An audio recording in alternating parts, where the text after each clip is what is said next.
Welcome in, Ritchie and Rob, the holiday edition. Rob, Ellis, Jon, Ritchie. Jon, good to see you as always, Happy my holidays, friend. Bert.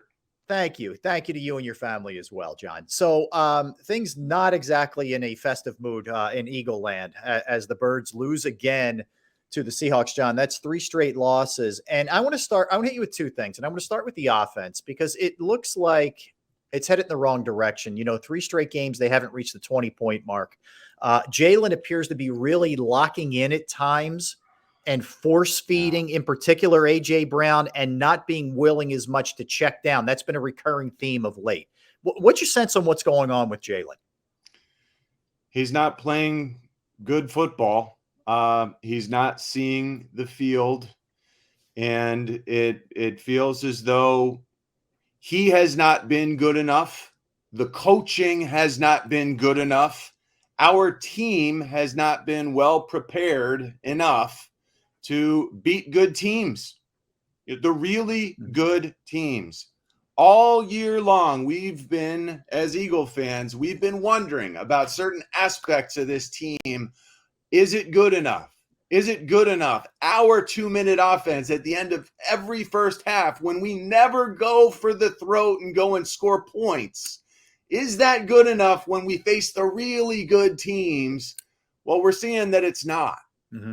We're seeing that against the 49ers and the Cowboys and the Seahawks, all of whom are really solid NFC teams, we pale by comparison, and we are not in a good place right now.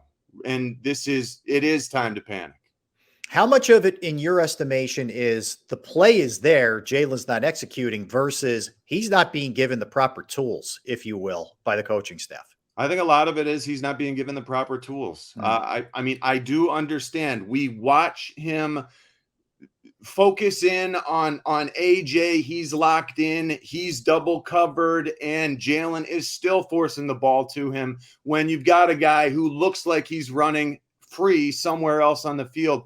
But we don't know exactly how that's divvied up by the coaching staff. Right. We don't know how his progressions are read. It looks like it's not good enough.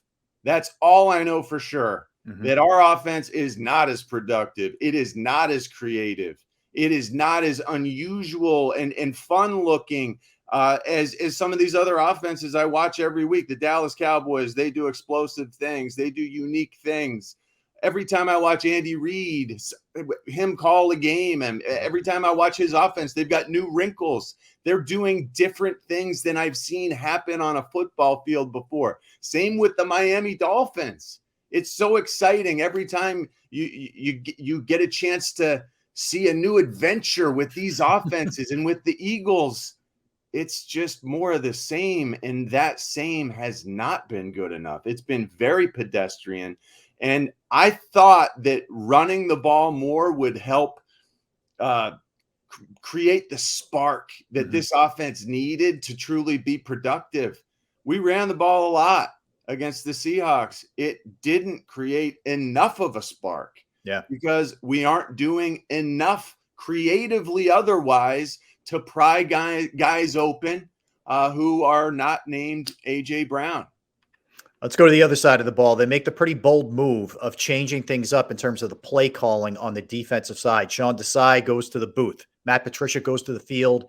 He is now the play caller for this team. Panic move in your estimation, long overdue. How do you view it? How would you view it as a player if it happened this late in the season? Well, it doesn't look good now in retrospect. I had no problem with doing it. Before the game, I said, you know what? This is a smart football head, well-respected. Matt Patricia is a man who's been around this game for so long. He's called so many defensive game plans through the years. You can trust him. And then you watch the product on the field and you realize that we don't have the personnel to get this done. That Sean Desai was to some degree scapegoated because we don't have the personnel to adequately fill out that defense the way it needs to perform properly against the top level teams in this league. So I like Matt Patricia as a play caller. I don't know how much he can do.